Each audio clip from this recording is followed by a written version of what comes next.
اكتر حاجة في الشتا بتكون في البيت هي البرتقال. يعني بيكون عندنا بكترة وما بنبقاش عارفين نعمل فيه ايه. ما هو يا بناكله يا بنعمله عصير، غير كده هو قاعد لنا.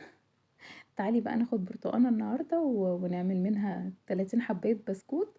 هنعمله بكل سهولة ومقاديره بسيطة جدا جدا وموجودة عندك في البيت. هقولك كمان ازاي تعمليه وما تحتاجيش لمكنة بسكوت خالص وتطلعيه برسمة حلوة قوي بكل سهولة، وبحاجة برضو موجودة عندنا في البيت. وعايزة اقولك كمان ان ريحته هتكون حقيقي قلب البيت، وانت من النهاردة هتدمني الوصفة دي. يعني هتخلص وهتلاقي نفسك كل يوم عندك برتقان هتعملي بسكوت، كل ما تشوفي البرتقان هتفتكري البسكوت ده. اعملي لايك للفيديو، يلا نبتدي ونقول بسم الله. انا معايا برتقانة واحدة او برتقالة واحدة. هقشرها وهاخد منها القشر بتاعها، يعني انا مش هقشرها التقشير العادي بتاعنا، لا انا هاخد القشر الطبقة اللي هي الاورنج اللي بره دي على خفيف كده على المبشرة لحد ما اعمل حوالي معلقة كبيرة.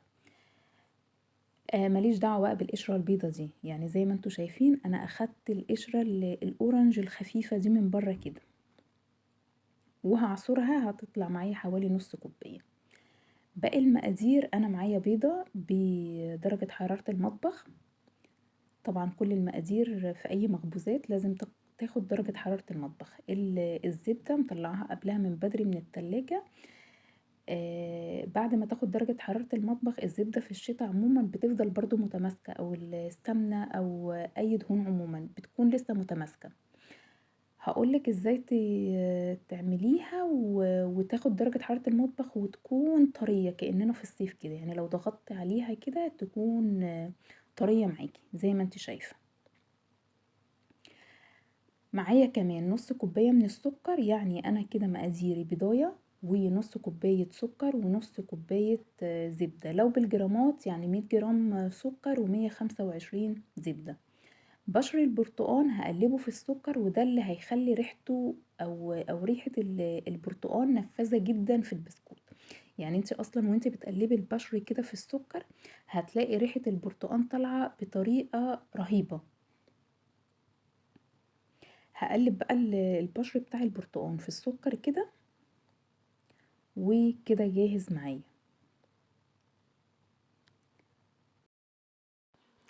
مقدار الدقيق معايا هنا كان 3 كوبايات الا ربع، يعني لو بالجرامات هيكون 350 جرام بالظبط.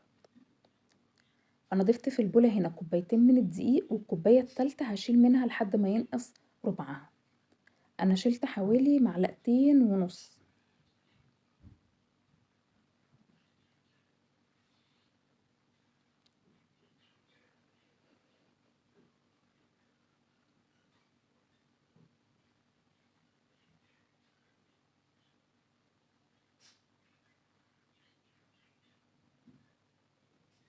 هضيف على الدقيق كمان نص معلقة كبيرة من البيكنج باودر او معلقة صغيرة.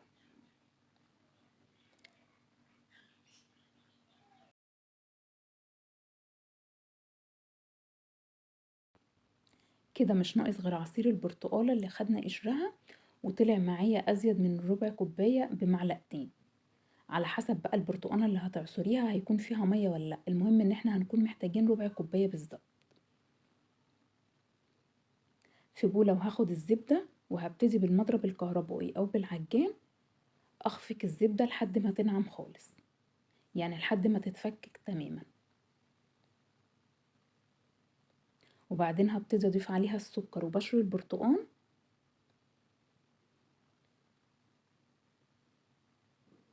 وهرجع اخفق فيهم لحد ما احس ان السكر داب نوعا ما في الزبدة.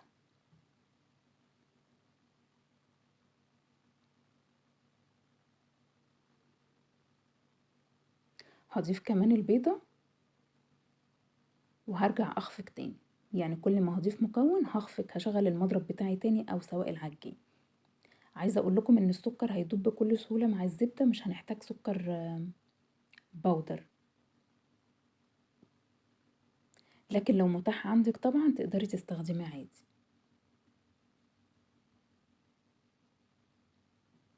هنزل بقى الحاجات اللي في الجناب اللي بتكون في الجناب اللي من المضرب، الزبدة والسكر والبيض، وهرجع تاني اخفق بالمضرب.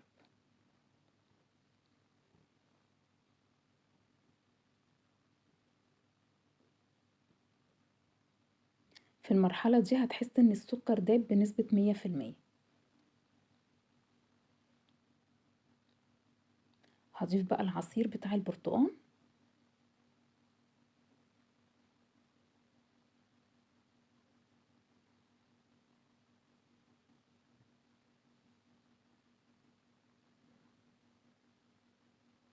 كده تمام قوي. وهضيف كمان الدقيق والبيكنج باودر.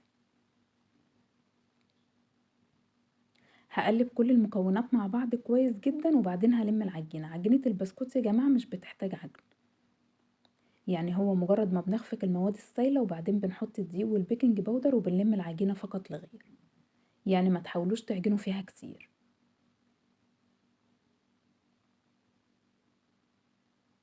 المقادير دي كانت مظبوطة معايا قوي، سواء هتستخدموها بالجرامات، يعني سواء هتعايروا بالجرامات او هتعايروا بالكوباية، فتكون كوباية واحدة بمقاس واحد لكل الحاجات اللي هنعاير بيها. كده العجينة تمام قوي معايا، طرية جدا، مش بتلزق، او لو بتلزق بسيط لو فردتيها على الايد النظيفة هتلاقيها بتتلم معاكي بكل سهولة زي ما انت شايفة كده. طرية جدا وسلسة خالص، ما فيهاش اي تشققات. هبتدي بالتشكيل.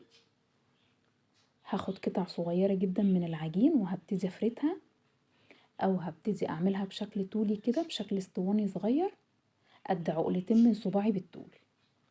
وده كان مقاسها مناسب جدا، يعني كان حلو، ولا هو كبير ولا هو صغير، قد عقلتين بالطول بالظبط. اسهل حاجة بقى في التشكيل، ودي اللي كانت سحر بالنسبة لي، هي خلة الاسنان او التوزبيك. هبتدي بقى اعمل بيها شرط كده زي ما انتوا شايفين. هشكل بيها كده بكل سهولة، هتتشكل معايا بكل سهولة. اهم حاجة وانا بغرزها يعني انزل بيها في العجينة لتحت شوية علشان الشكل في السوا ما يروحش. البسكوت طبعا هينفش معايا وهيعلى، فلو اخدتها على خفيف من فوق كده لما ينفش ويعلى الرسمة هتروح. لا، انزل بيها كده بس مش للاخر، وانا بنزل بيها او وانا بشكل بيها ابتدي الفها علشان ما تلزقش في العجين. مش عارفة ده واضح معاكم في الصورة او انتوا واخدين بالكم منه ولا لا. انا بلفها ما بين صوابعي كده، بلفها وانا نازلة بيها بس كده بكل سهولة. بس زي ما انتوا شايفين حاولوا تنزلوها شوية في العجينة، يعني اللي هو تاخد الرسمة مرتاحة. نعمل حسابنا ان البسكوتة هتعلى او هتنفش في الفرن، فرسمتها ما تروحش، تفضل محتفظة بالرسمة بتاعتها. عايزة اقول لكم ان هي كانت سهلة جدا وبتتشكل معايا بكل سهولة، يعني ولا احتجت مكنة بسكوت ولا احتجت مثلا قمع وكيس حلواني ولا اي حاجة من الحاجات دي، وبأبسط حاجة في البيت.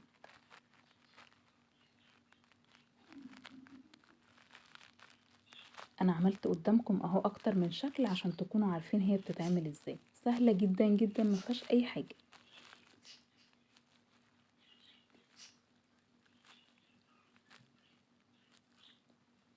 الاسهل ان احنا نشكل العجينة كلها بمقاس واحد، وبعدين وهي في الصاج نرجع نشكلها كده. بصوا شكلها حلو قوي ازاي. ما تحاولوش بقى تتخنوا العجينة اكتر من كده. بس كده وخرجت من الفرن. عايزة اقول لكم ان سواها في الفرن كان على درجة حرارة 200، الشعلة من فوق ومن تحت، وما حاولش اخلي البسكوت لونه يغمق معايا، يعني لحد ما يوصل للون الذهبي ده وكده تمام قوي. اطلعه من الفرن. لونها حلو قوي وريحتها كانت حقيقي تحفة، يعني من الحاجات اللي سهلة قوي وهتحبي تعمليها كل شوية. يعني عايزة اقولك ان انت كل ما تشوفي برتقانة هتفتكري البسكوت ده اصلا وتعمليه. واخدة لون حلو قوي وهشة وحلوة بقى قوي مع كوباية شاي، مع كوباية نسكافيه، فطار الصبح بالليل.